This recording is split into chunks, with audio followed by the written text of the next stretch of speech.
Now, 30 years in the music business is a really long time. Indeed. This month marks the 30th year of a little music shop you may have heard of, Retrofret Vintage Guitars. It's a sea of rare and beautiful stringed instruments at the foot of the Gowanus Canal. That's right, and Retrofret is a destination for anyone who dreams of strumming on a beautiful guitar or discovering the music of an unusual instrument. And Retrofret's owner, the man behind the silver door, Steve Uhrik, is here, and he's brought a special friend who is no stranger to the strings, Dan Zanes of the Del Fuegos. Welcome to BK Live, guys. Thanks, everybody. Thanks for joining Great to be here.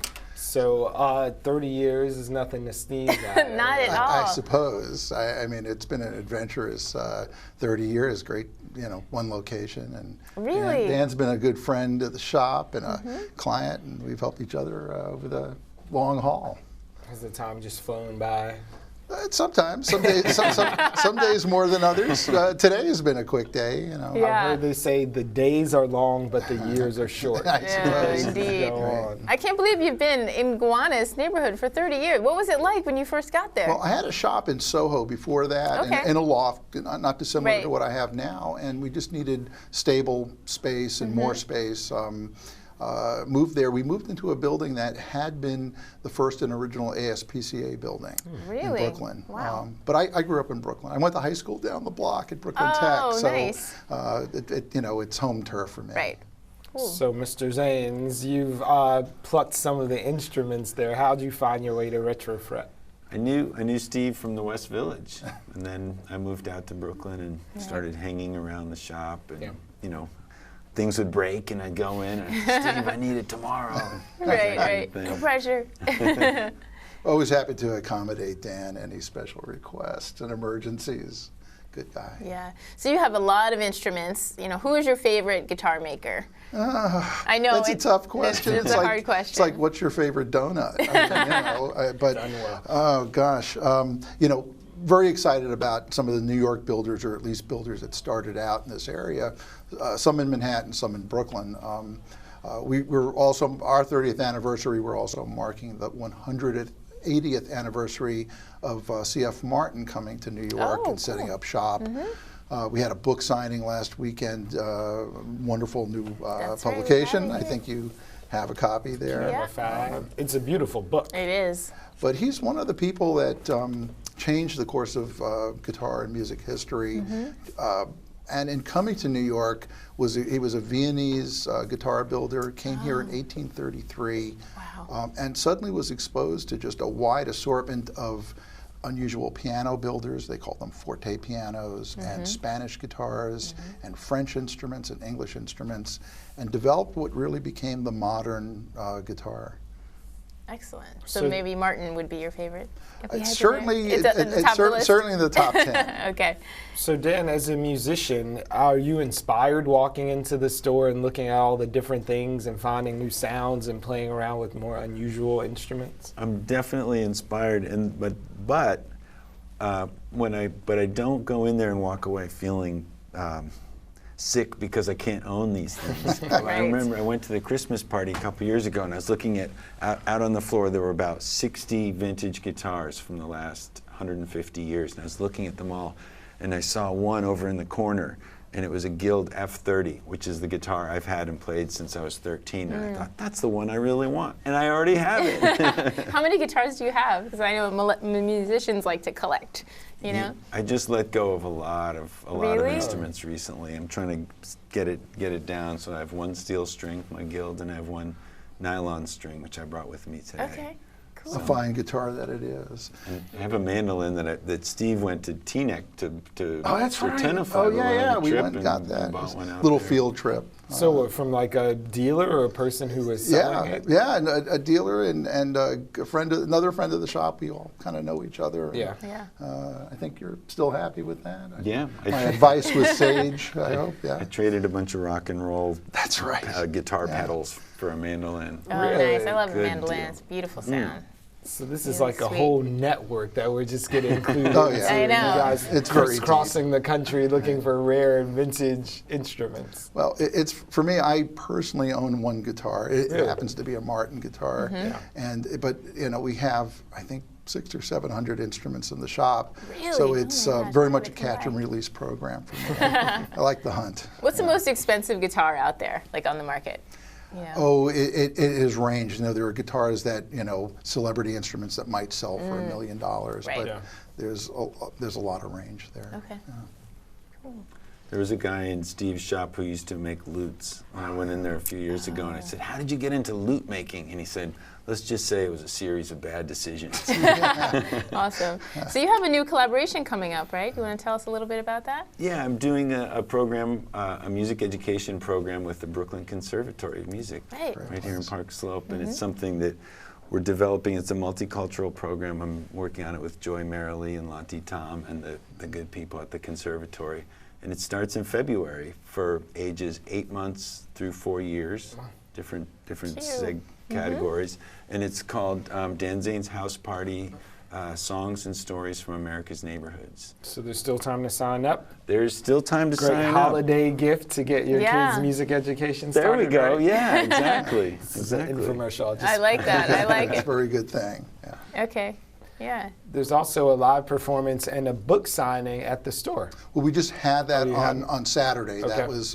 That was our party time, although it maybe has continued here today. We'll take it. Yes. But yeah, it was for the book by Mr. Peter Zago and Right. Robert Right, Shaw exactly. that you. I I'm think going you to take a look at the title there. Inventing it's American Guitar. great book, but it really just deals with the development of Martin guitars and the guitars in New York from about 1833 to say just before the Civil War, American Civil War.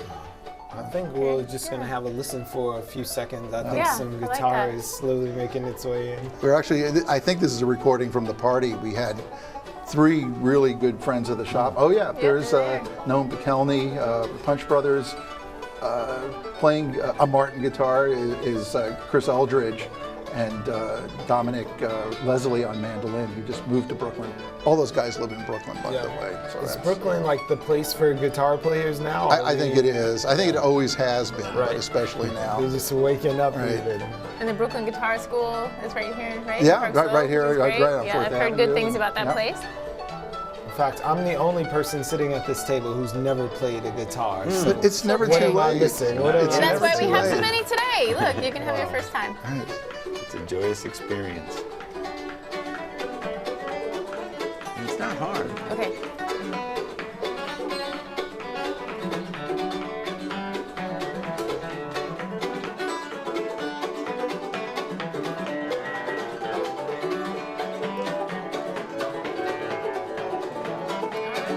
So, a lot of, obviously, you repair guitars.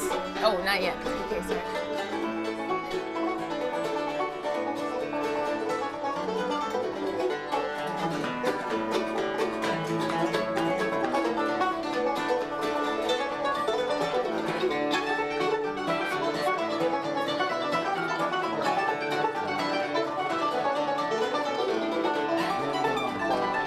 Chris in the middle with a really special Martin guitar. Yeah. And Martin is American made. That's so American, yeah. Right. They do have a factory in Mexico as well now. So Yeah. very interesting company.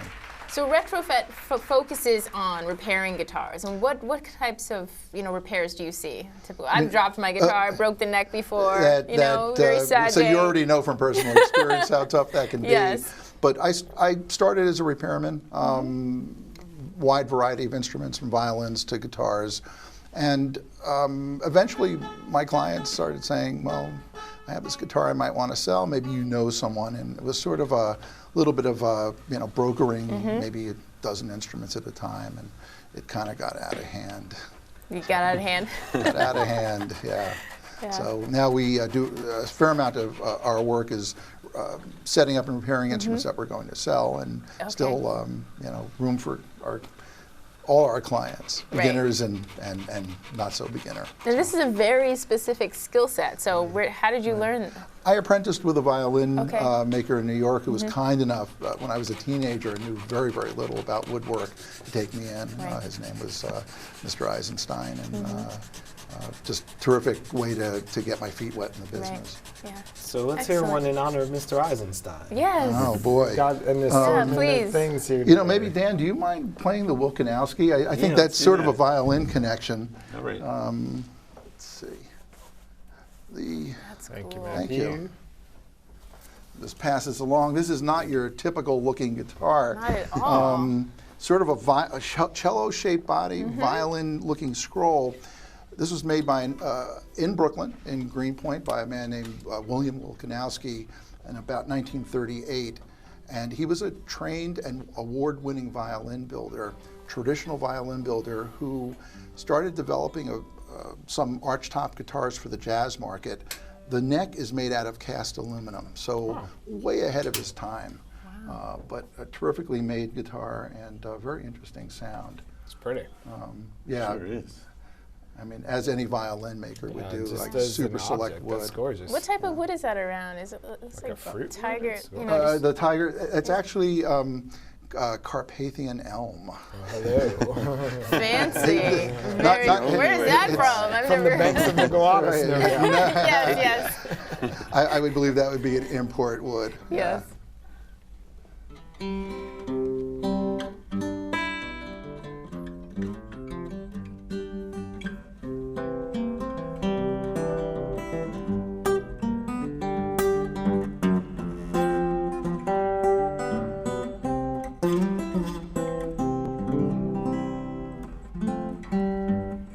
Cool. Always great to hear that guitar. Great voicing on it. Yeah, but an unusual guitar and designed during the time of the jazz bands, and it was a way of, if you hit that hard, it really jumps out, ahead of a lot of brass instruments. It's quite strident. How much would something like that go for in your shop? Oh, about $20,000. He only made about 47 guitars. Okay, And lots of violins. So that's a collector's item. It's in the Neiman Marcus Yeah. catalog. This Don't drop that. Yeah, I know, I was just thinking that. Johnny What am I Cash owned doing? one of these Really? at one The time. man in black. Yeah. Super. So what else did you bring for us? Let's see. I thought in terms of the more unusual. Two-headed monster.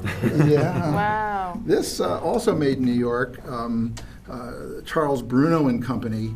This was made in 1915, and Wow. again, the development of the American guitar was, in my opinion, to find ways of making the guitar louder or give it an extended range. So not only does this have 12 strings, but it has 4 bass strings. So if you're a solo performer, if you're strumming or picking or using a flat pick, you can reach down and pick up a note. It's like a one-man I band. like that. I don't think the idea don't was need a to bass get player. to get rid of the bass player, Stupid but bass player. right. But He's late. again, they knew in 1915 they'd never develop electric instruments. They just knew that. So everything was to make, how do we make them bigger, put more strings on them? And these were quite popular. It comes out of a German tradition. Charles Bruno actually was one of the first employees at C.F. Martin in New York. He was the bookkeeper, not the guitar builder, but went into business for himself years later. So very interesting and unusual piece. But I think there were some photos up of how popular harp guitars were in the early 20th century. And this little guy. Well, Dan and I might play a little music, so always good to have a mandolin. This, of course, originally out of the Italian tradition of mandolin music. Orville Gibson, originally from upstate New York, ends up becoming enamored of mandolin music and mandolins. He also likes all things Italian, so this was his Florentine model. And there was nothing else like that at the time. He develops a whole new way of building mandolins using an arch top, like the guitar that Dan was playing, and you could see with a violin. But this is its own, kind of sound. So very very sweet instrument, very decorative. Even the little buttons for the tuners are inlaid. Yeah. So Fancy. pretty special stuff.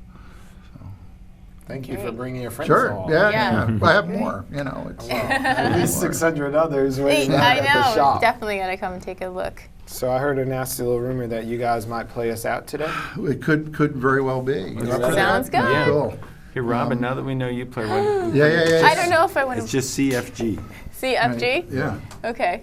And I'll play this, which I got for $100 on It's Craigslist. your favorite day ever. I know. They're all good, by the way. $100, $20,000. You didn't bring a Yeah. triangle for me? CFG, just over and over. What am I meant to like? How about the 12-string? My first lesson. You lead us in, All right. man. G.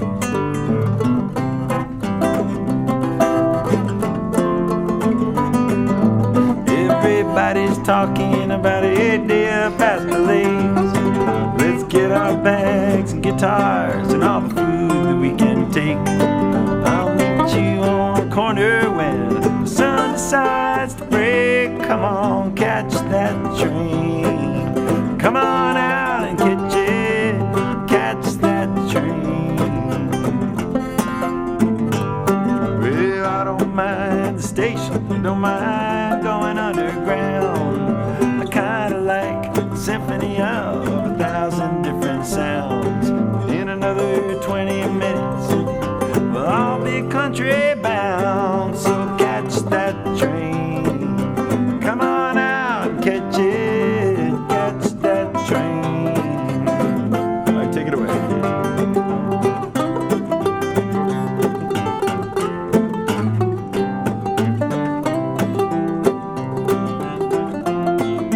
We'll look out of the window and watch the world go flying past.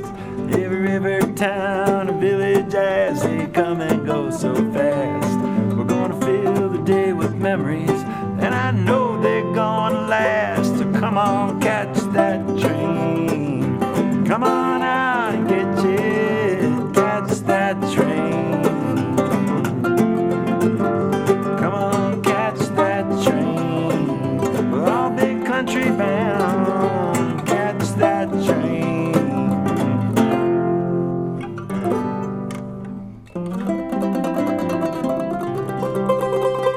Nice. All right. Best show Come on. ever. Best show ever. Donuts, pole dancing, these guys, I know. and a Robin Cloud. Sorry. Yes. So if you've been inspired to bend like our pole instructor or play like Steve and Dan And Robin. and me, drop us a line and let us know what moves you on BK Live. Send your ideas to tips@bricartsmedia.org. And while we've only been on the show for a little less than 2 months now, we've had a few great moments, and we're Hey, going to and- show some. Yeah, awesome. Enough, in fact, to gift you with something special for the holiday. A best of show that will be playing until we work off that Thanksgiving meal. So please keep watching until we're back with all new, all live shows next week. And And we'll be trying to top this every day from then. yeah, I know. It's pretty awesome. So want to play out a little bit more? Yeah, please. Just We've been take told. us home. Okay. We're on the train. Let's go. Let's go. Here we We'll go. See you next time. Bye now. It's a topsy-turvy world we're all living in today. Let's take a trip before the summer sun has gone astray. When we ride together. And so I say, catch that train. Come on out and catch it. Catch that train. Well, I don't mind the station. I don't mind going underground. I kinda like the symphony of 1,000 different sounds. And in another 20 minutes, we'll all be country bound. So catch that train. Come on out and get it. Catch that train. We'll all be country bound. Come on, catch that train. When we ride together. Catch that train. Whoa, take a trip in any kind of weather. Train.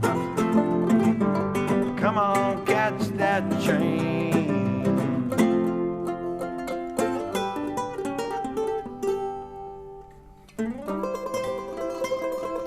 Awesome.